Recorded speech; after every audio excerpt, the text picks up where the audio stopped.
After taking $500,000 from Philip Morris, Ron DeSantis just did an enormous tax favor for the big tobacco company.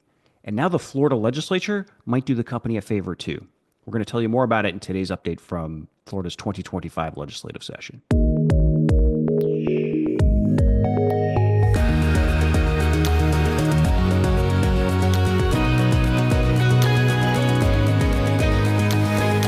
Hello, and welcome to Seeking Rents, the podcast. I'm your host, Jason Garcia. I am the publisher of Seeking Rents, which is a newsletter in Florida about state politics, but with a particular focus on the ways that big business and other special interests influence public policy in this state.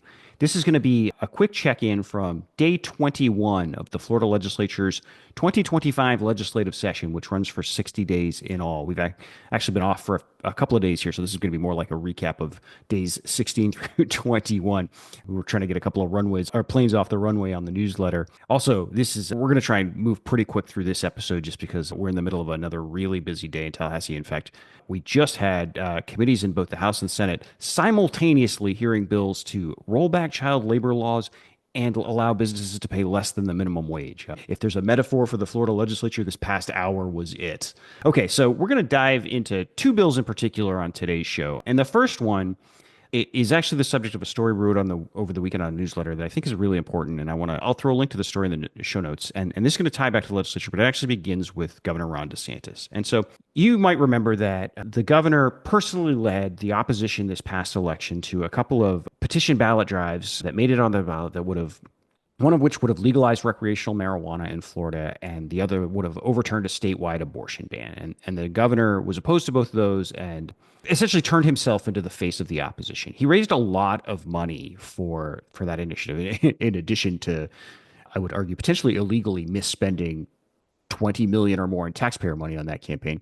But he also raised a lot of special interest money. And one of the very biggest donors to the governor in this effort to stop the marijuana and abortion ballot measures was Philip Morris, the big tobacco giant that's best known as the maker of Marlboro cigarettes. Probably, I don't think you'd find too many people would agree, one of the worst companies in American history. Anyway, Philip Morris gave the governor $500,000, $500,000 to fight these two, again, the marijuana and abortion ballot measures. That made the company, the big tobacco company, one of the very largest donors to DeSantis during last year's elections.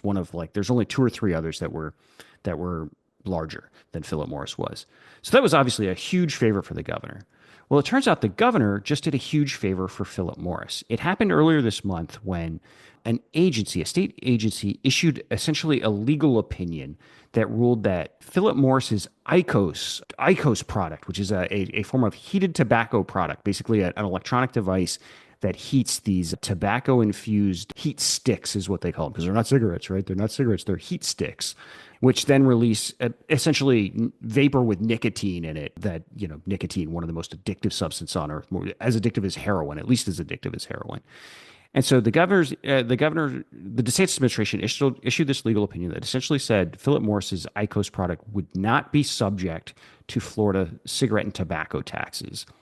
This is an enormous deal for Philip Morris. Florida has very high, like many states, has very high tobacco taxes. And this is both to raise money, but also the whole idea here is to discourage use of these addictive nicotine products that can cause, obviously, horrible long-term health consequences for people. And so by issuing this, what is called a declaratory statement, the DeSantis administration is giving Philip Morris an enormous competitive advantage by allowing it to sell its IQOS products in Florida when it starts doing so, because these products aren't in the U.S. just yet. Once it starts doing so, it can sell it at a deep discount to all these other tobacco products, even though groups like the American Cancer Society, the American Heart and Lung Associations, they all say these products, these heated tobacco products, are very unhealthy. They're very bad for you too. There are already short-term studies that show they do have negative health impacts. They're filled with toxins.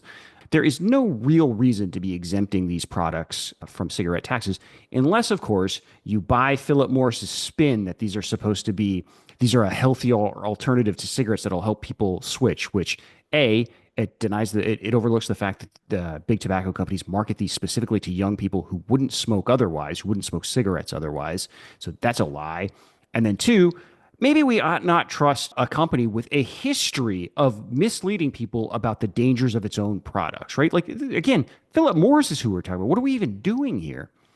Anyway, so Philip Morris, the DeSantis administration just issued this opinion that will effectively allow Philip Morris to sell IQOS and its heat sticks in Florida without having to collect and charge tobacco taxes. Huge competitive advantage. This comes as Philip Morris is lobbying the Florida legislature for a bill that would explicitly exempt IQOS and other heated tobacco products. There's another one apparently in development by Reynolds American as well, from tobacco taxes. So right now they've got this legal opinion, that's this legal ruling from the DeSantis administration. I should also, the story is going to be filled with a lot more details, but the opinion is like fishy for like a whole bunch of reasons, and not the least of which it looks like Philip Morris may have bought it for $500,000.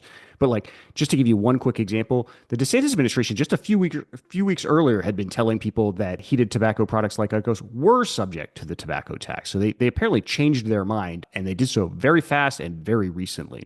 Again, all those details are in the story. But one of the impacts of this ruling is that it's going to make Philip Morris's job in the Florida legislature a lot easier to lobby for these bills. And the bills here are Senate Bill 1418 is the Senate bill. And I'm singling that one out on today's show because that went through the Senate Regulated Industries Committee by an 8-0 vote. I think that the House version is, I believe it's House Bill 785. Again, we'll throw links to all the bills we talk about in this show, so you'll have the exact bill number in the show notes. And that's already gone through a committee in the House by a 17-1 vote. Like this, Philip Morris is finding very little opposition.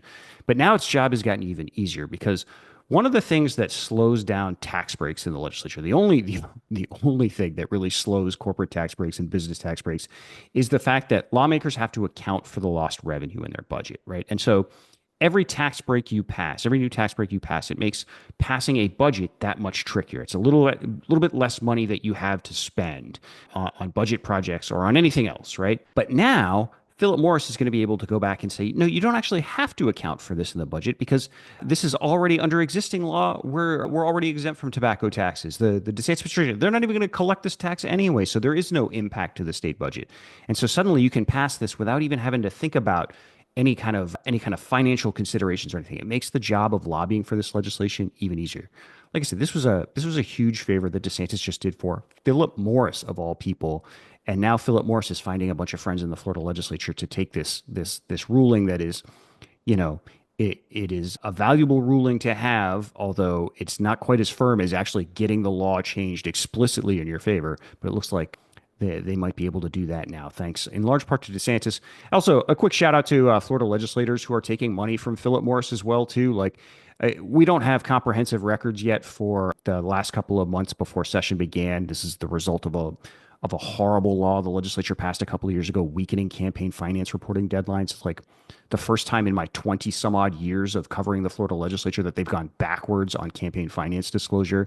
But anyway, we know, like, for instance, the incoming Speaker of the State House took $15,000 from Philip Morris in January. So, kudos all around. The other bill I want to talk about real quick, and this is a bill that went through the House Civil Justice and Claims Committee. This is House Bill 1517, and this is a bill to essentially to continue to give some of the same legal rights to a fetus or an embryo as you do to a living human child.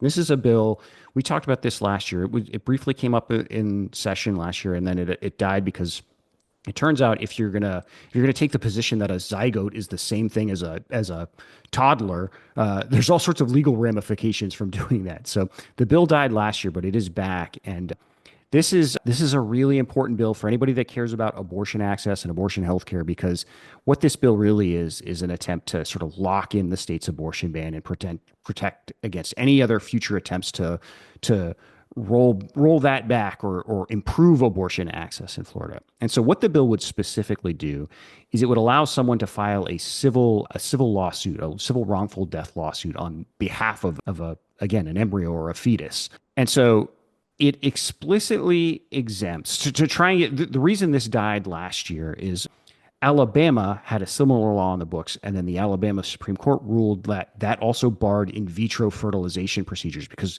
in vitro involved the destruction of embryos that were in test tubes. And that you may actually remember this. This became like a national controversy, national uproar for a while. And so the Florida bill is trying to get around it this year by putting some language in there that says this doesn't affect in vitro procedures. The thing about that is it doesn't matter if they actually say that in the law because once the legislature puts it into statute and there's some litigation around it, this is going to end up in front of a court. And the court passes unconstitutional laws all the time, or the court has to like resolve inconsistencies in the law all the time. And again, if you take the position that a zygote is the exact same thing as a 1 year old baby, then how on earth does it make a difference? Why would it make a difference if the zygote is inside a womb or inside an incubator or inside a test tube? And that's how you're going to end up with a court ruling using this law to ban in vitro fertilization or to destroy that. It is virtually inevitable that that will happen if you put laws like this into statute. And I think there are a bunch of people that probably know that that's what's likely to happen, and that's the game here. And the real game is again to reinforce the abortion ban because you essentially create a mechanism for the court to declare a fetus or an embryo a person, and once you do that, you can use that sort of once you build that right into the Constitution through legal opinions and stuff, you can then use that to like essentially oppose any kind of abortion access at all because the rights of the person, again, could be a zygote, like a day old, a day after fertilization zygote. The rights of that trump the rights of the woman, the pregnant woman who might be facing health complications from an unwanted pregnancy, or a rape victim or a victim of incest. There is just disastrous long-term consequences when you start going down the road of treating fetuses the same as living human children. So that's House Bill 1517. The Senate bill hasn't moved yet. I don't think. I suspect it will very soon. I'll double check that. And if it has moved, I'll clarify that in the show notes. Those are the main two I want to talk about just real quick, just to catch up from some of last week. The House also moved forward with House Bill 1219. This is the House version of a bill we've talked about already. We've talked about the Senate bill that would essentially strengthen the ability of employers in Florida to bind many of their workers to horrible non-compete agreements that could last as long as 4 years. This appears to be being done for like the financial industry and like allowing hedge funds to like lock down bankers and analysts and stuff to 4 year non-competes to make sure they can't go anywhere, can't ever leave to another competitor business or start their own bank or whatever. And just to be clear, not necessarily the most sympathetic people, they should absolutely be allowed to go to work for whoever will pay them the most money. They should absolutely be allowed to start their own business if they want to. Non-competes are universally horrible for workers. There's only one person one entity non-competes help, and that's the employer, the corporation. But this bill has it's really like dangerously broadly written in a way that like you could end up seeing like masseuses at Massage Envy and stuff suddenly locked down to like if they want to keep being a masseuse somewhere else, they're gonna have to move 500 miles away or something like that, or else they can't do it for 4 years. This is a really dangerous bill. I suspect we'll talk more about it because now that both the House and the Senate bill are moving, and moving means they've both been through committee, so they're kind of in play. These seem like they have very high chances of passing this session. The only other two that I'll mention today, Senate Bill 806 and House Bill 1173, both passed committees, one last week and the other yesterday. These are the bills we've also discussed that are essentially the state of Florida is basically passing a bill specifically to allow the Nemours Foundation and the Alfred DuPont Charitable Trust to essentially screw over a bunch of kids in Delaware. It's a really just sort of like seemingly heartless bill, helped along by the fact that there's no obvious constituency that Florida legislators would care about here other than the big guys, because the folks who are getting hurt don't live in Florida, and the way they're getting hurt essentially means more resources for Florida. We went into depth on this on an earlier show, so I don't have time to go too deeply into it in this one, but I probably will write about these again in a bit more depth too, just because like I said, there's not really another constituency to advocate against this stuff and to sort of point out like who is ultimately going to be hurt by this. So, I probably will make at least one more attempt to sort of walk through the impact of this legislation before. And I'm sure we'll be talking again because these are both bills. One of these bills has already been through two committees. So these bills are really flying. Again, that's what happens when on one side you got some big, powerful interest in Florida and the other side is just poor kids in another state, essentially.